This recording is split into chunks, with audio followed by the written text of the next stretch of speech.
Hey guys, it's Bizarre Individual here, and today I'm going to be wrapping up the reading rush for y'all. I am just so excited to do this. Sorry about all the distractions in this video. There are two dogs running around, the TV's on in the next room. Just please ignore that if you can hear it, but let's just get on to it. And this is like my third time making this video, so I'm just going to push through and this is just going to be it.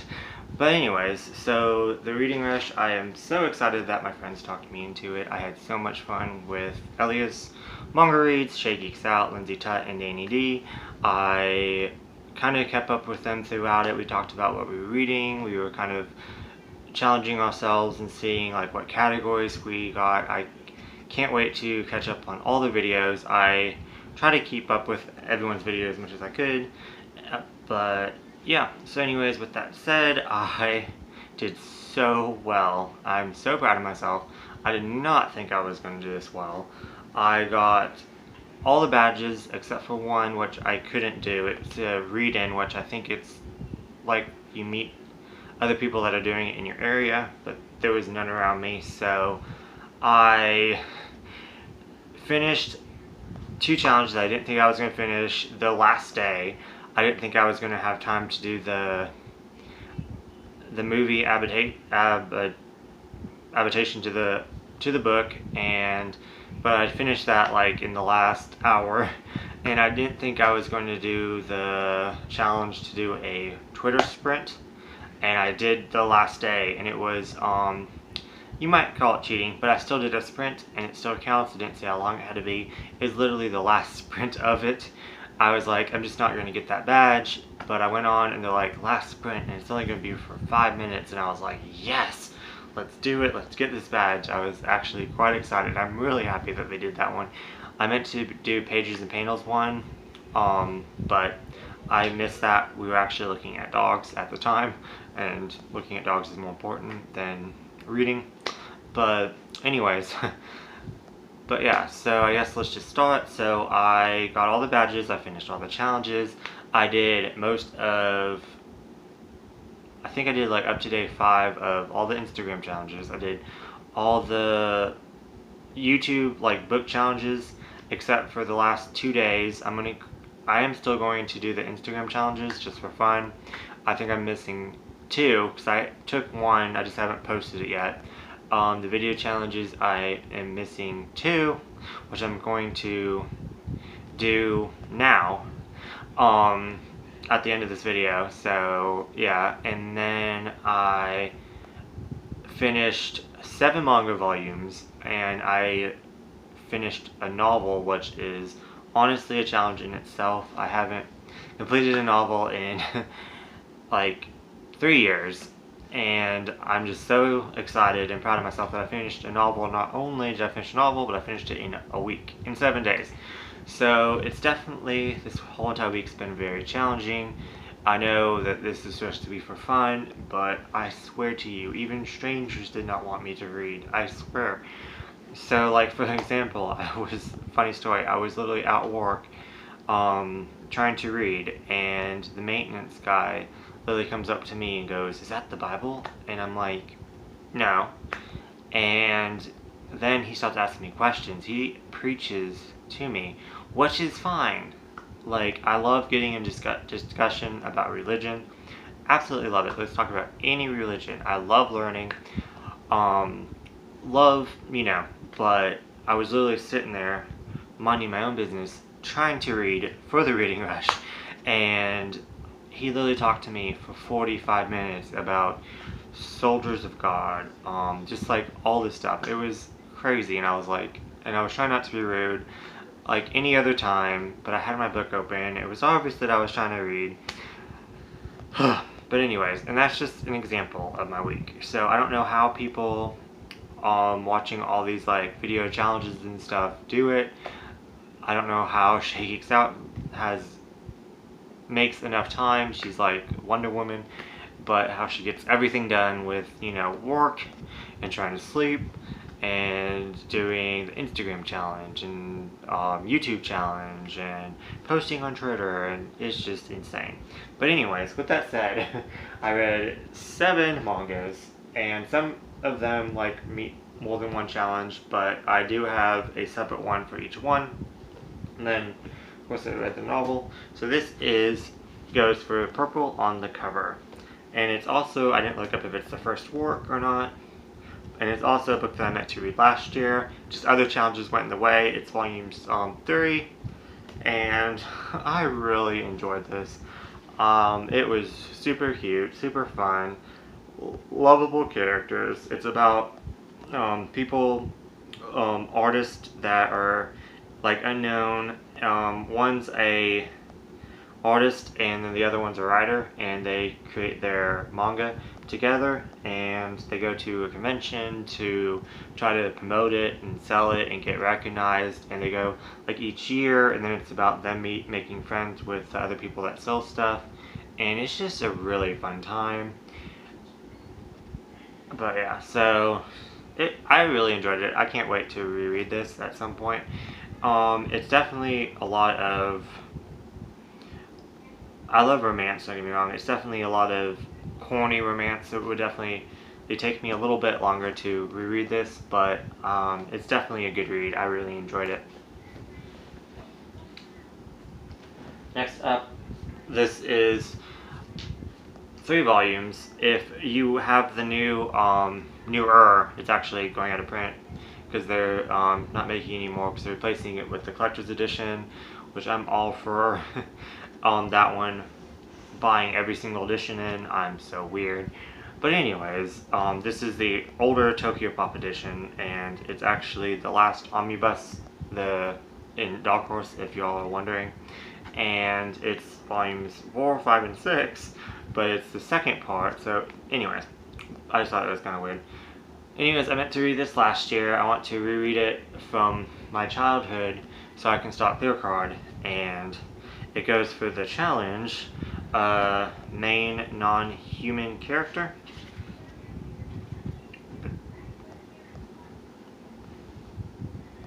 Which there's actually a lot in here. There's don't know, I know their human form or their other form's name. Let's see. Yui is an angel. Kyo. Yeah, there's just so many non-human main characters. It also goes for, what else does it go for? Oh yeah, a 5-star. So how I'm going to write my 5 stars is I'm not really big into, like I said, this is my first novel in years. Reading is, I'm just going to make it simple myself. It's either 1 through 5. There's no point something. It's just going to be 1 through 5. So even if it's above a 4, it's going to be a 5, if that makes sense. If it's above a 3, it's going to be 4. Just to make it easier on myself, I'm not going to go in between and worry about all that. I'm actually thinking about making kind of more of a video for myself on how I'm going to start rating stuff, because I think it would be a lot of fun to start rating stuff. But this is definitely a 5-star. Rereading this, oh my god, as you can see, I took notes, which I'm going to, I know it looks trashy, but I'm going to go back and fix that. I want to actually put, like, you know, nicer little note things, and I took notes, and so many notes, like this whole entire thing is filled. But anyways, not just with this, with everything I read, but anyways, so this was just so enjoyable rereading it. I discovered just so much more to the story. My ship came into being. So pretty much, let me look at the characters, not that I can announce them, but so pretty much Sakura tells the guy that she loves, which is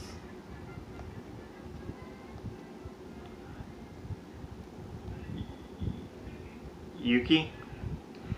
She tells Yuki that she's in love with him, and he's like, I'm sorry, I love you as a family member, like a family member, but I am in love with your brother.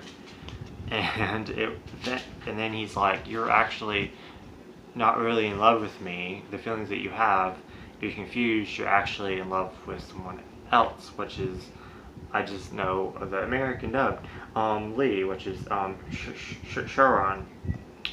Yeah, that's his name, Sharon. And so Shoan is too scared to tell Sakura his true feelings because he thinks that she will reject him because he knows that she has feelings for Yuki, but he doesn't know that Yuki turned her down. It's just so complicated and so soap opera-esque, and I absolutely love it. 5 stars. Go read it.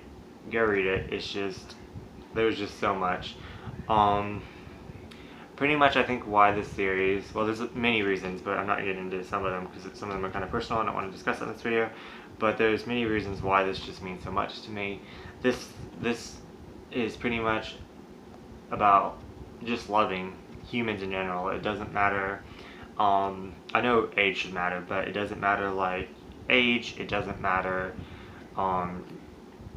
male or female, just everyone is, I guess, there's not even really bisexual, just everyone is just in love with everyone, just free love, and I absolutely really appreciate that because it's like, there's just like nothing wrong with it, it's just, it's actually quite innocent. There's nothing, you know, graphic or sexual about it, it's just everyone, you know, just people having feelings for each other, for, you know, feeling the way that they do just because that's just who they are, and it's just wonderful and I absolutely love it. Yeah, so just go read it, absolutely love it. Okay, next up, I reread Fairy Tail Battle Royale and Volume 1, and then I read Volume 2. Love it, love it, love it, love it. What did I read this one for?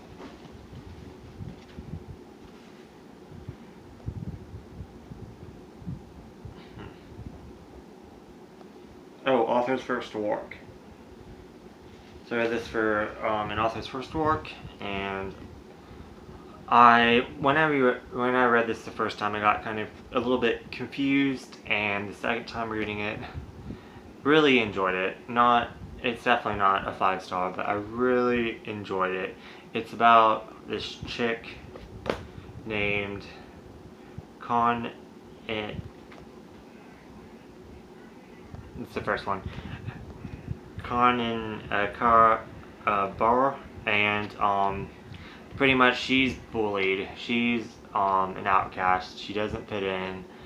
She kind of escapes reality by reading, which is relatable. So and she's pretty much reads, and then she's sent into like this fairy tale thing, which you find as it goes on. Kind of something I didn't really like, but I'm not going to judge it yet. Something happens that I don't really like in it towards the end of this one. But I kind of want to see how how it plays out first before I judge it, because it happened towards the end of Volume 2. So it's definitely not going to stop me from enjoying it, and I'm definitely looking forward to Volume 3. But they pretty much have to go, her and this guy have to go and into the fairy tale, and they have to battle, they're not really know why they're battling, like these mummies, which I guess this is non-human main character, I don't know, I guess they're not main characters, so no, it doesn't go for that. But anyways, and they're not really know why they're there. They have like they find like a rule guide, but they don't know if they can trust it. There's just a lot of mystery in this, and I really enjoyed it. Okay, now, for the novel that I read, I wish you all the best. So first off, let me know if you all have this trouble. I try to take really good care of this, and look how I got dirt all over this. Like, it's smudged, and I don't know how. But, this is a 5-star read. There's purple on the cover. I enjoyed this so much. I'm actually thinking about making a separate video and having my first book review on my channel that's not manga related for this book. Let's see what I put in my notes, but I actually said something I really liked about it. Sorry, I should have had this ready.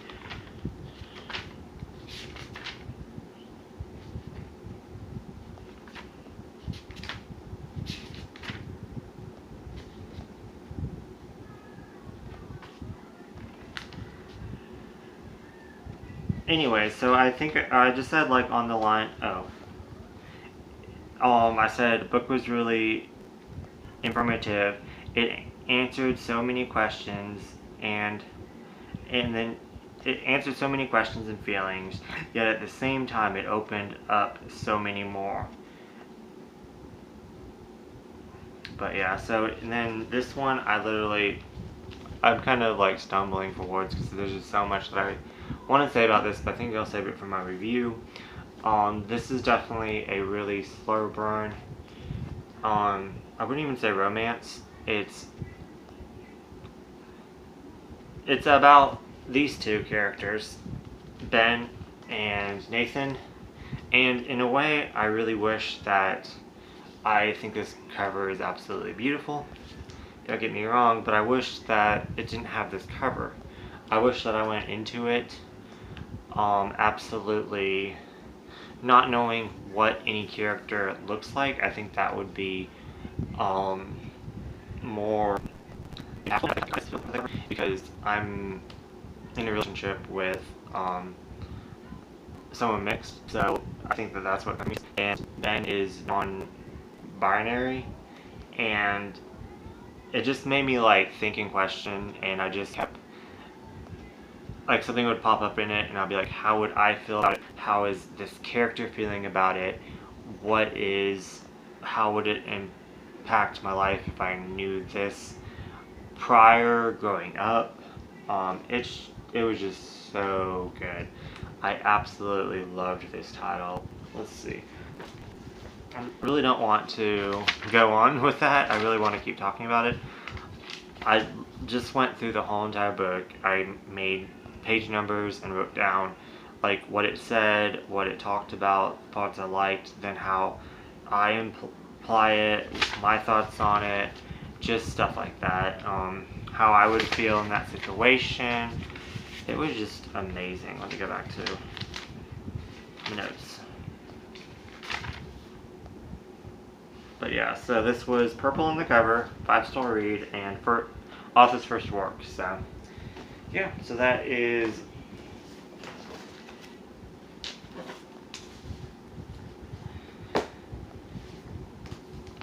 all I read for the reading rush. Completed all the batches. So this was just so much fun. Oh yeah, forgot. I actually read. Sorry. I don't know where it's at. Where did I put it? Did I even carry it over here? I'll be back.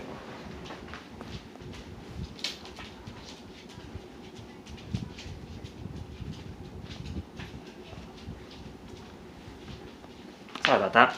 So, I also read this as well.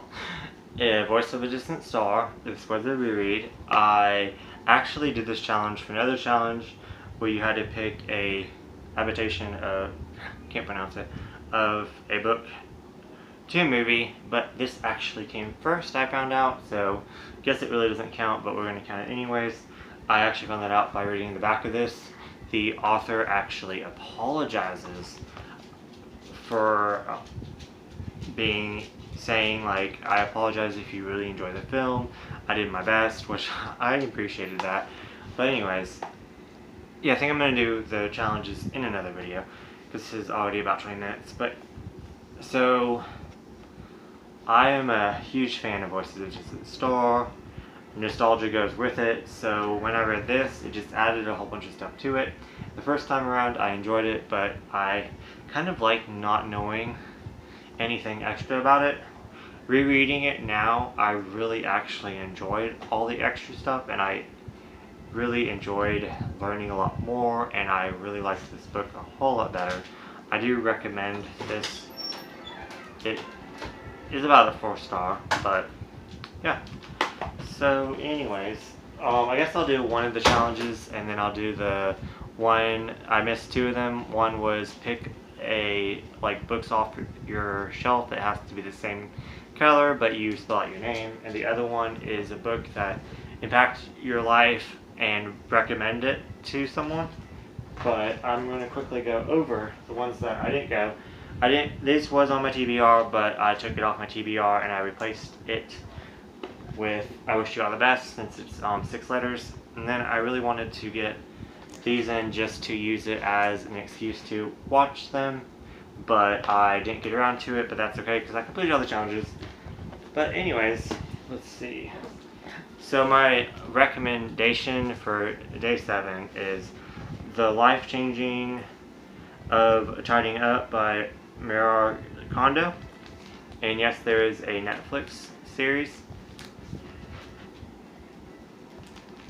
but it's I can't actually find the book. I looked for the book, but this is the manga for it, so I thought that was hilarious. I actually just got this. It's gonna be in my haul. And then I absolutely loved Do Less, A Minimalist Guide to Simplifying, Organizing, and a Happy Life by Rachel Drouet.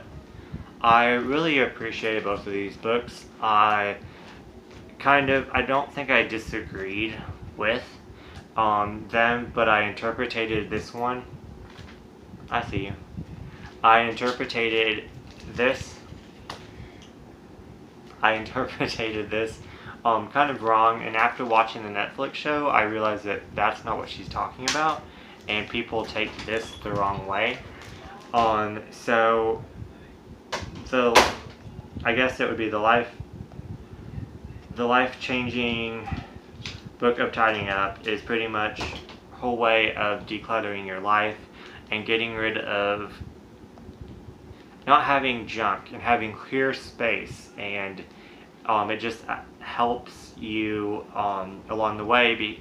From personal, for me, like trying out the book, I literally went through everything and I literally got rid of so much stuff. I went through all my clothes, went through my whole entire kitchen, touched everything, saw what I needed, what I used, what I didn't use, what was special to me, cleared out a whole bunch of clutter. It actually helped me throw away stuff that I was holding on to that I don't care about, that I was just holding on to just because it was there, just because it's an item, and you feel like you need to hold on to stuff. So it was a great way of letting go.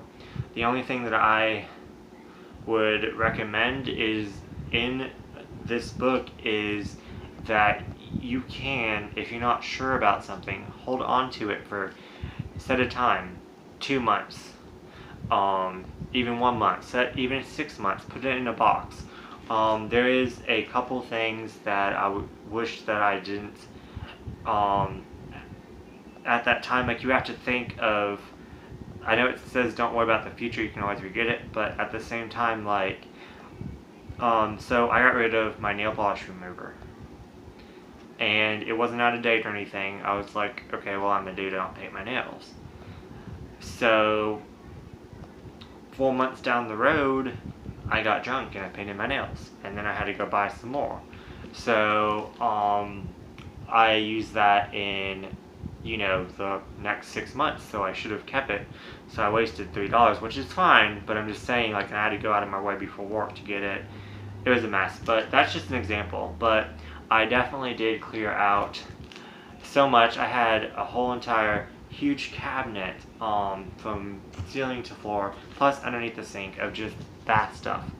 First I went through it and just threw away everything that was out of date. I threw away stuff that was like almost empty that I've never used, so I went waste. And then I organized everything out. Like, I had so much shaving cream, so much of this, so much of that, so much of that. I was like, oh wow, I don't need to buy anymore. So I literally organized it into baskets, cleared up so much space. Went from that whole entire cabinet, all it had was like my towels in it afterwards, and maybe some bigger things, but most of my stuff was all organized. Like, all my stuff was in sections underneath the sink. So both of these books, pretty much the same message, definitely impacted my life. I definitely say checking it out. I noticed, like, watching the TV show, that she even wants you to keep stuff. That's not her message. Like, you don't have to get rid of everything. You just it's just a slow process. Like, when she visited houses, she's like, oh, you're doing such a good job, and they still had a lot of stuff. So you don't have to. I know it's hilarious, but all this brings me joy. That's the message. So but like with my clothes, I don't keep anything that doesn't fit me. I don't keep anything that doesn't flatter me. I get rid of it. I give it to charity. I give it to a friend. Same with my dishes. Like I don't keep extra that I don't use. I get rid of it. Like I don't like extra stuff. I'm not gonna use it. Like even if it's supposed to be in like even if it's in everyone's kitchen, I get rid of it. So that's for day 7's challenge. Just books, a book that inspired, helped you along, and I guess it was recommended, but I guess I guess I kind of cheated because it wasn't really recommended. I found it myself, but definitely impacted my life. So yeah, so I guess, and then in another video I'm going to be doing the book one, and I'm going to try to catch up with Instagram. We'll see. And yeah, so that is it. I had so much fun. I'm really looking forward to doing this next year. Got all my badges, read so much. Just really proud of myself. So I guess I will end it here, and yeah, I will see you guys next year if this is all that you're gonna watch. And if not, then I hope you join me for the rest of my videos.